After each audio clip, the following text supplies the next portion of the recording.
To soak in the Vracuy, O ancient friend, a chancellor of Gen.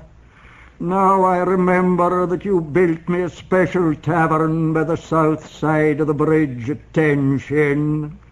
With the yellow gold and white jewels we paid for songs and laughter, and we were drunk for month on month, forgetting the kings and princes. Intelligent men came drifting in from the sea and from the west border, and with them, and with you especially, there was nothing at cross purpose. And they made nothing of sea crossing or of mountain crossing, if only they could be of that fellowship.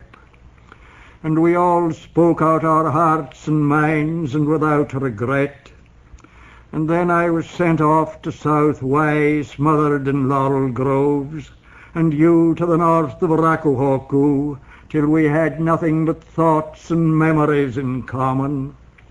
And then, when separation had come to its worst, we met and travelled into Sengo, through all the 36 folds of the turning and twisting waters, into a valley of the 1,000 bright flowers. That was the first valley.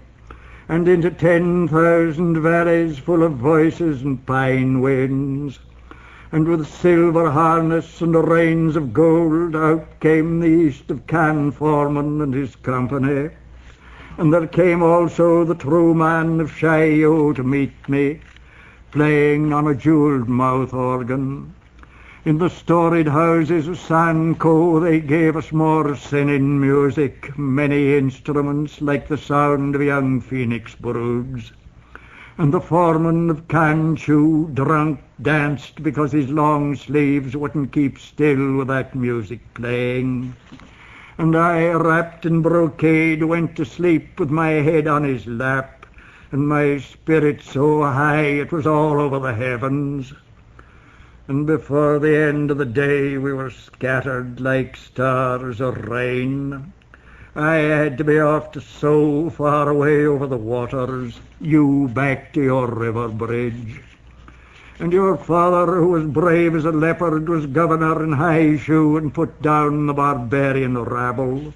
And one May he had you send for me despite the long distance.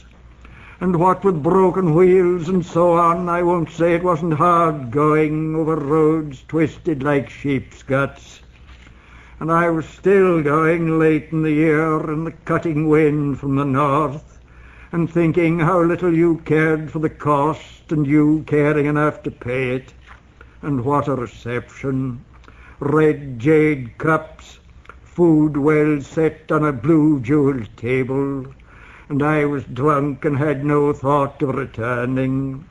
And you would walk out with me to the western corner of the castle, to the dynastic temple, with the water about it clear as blue jade, with boats floating and the sound of mouth organs and drums, with ripples like dragon scales going grass green on the water, pleasure lasting, with courtesans going and coming without hindrance, and the willow flakes falling like snow, and the vermilion girls getting drunk about sunset, and the water 100 feet deep reflecting green eyebrows. Eyebrows painted green are a fine sight in young moonlight, gracefully painted, and the girls singing back at each other and dancing in transparent brocade, and the wind lifting the song and interrupting it, tossing it up under the clouds. And all this comes to an end and is not again to be met with. I went up to the court for examination, tried Layu's luck, offered the Koyu's song, got no promotion, and went back to the East Mountains white-headed. And once again, later, we met at the South Bridge head, and then the crowd broke up.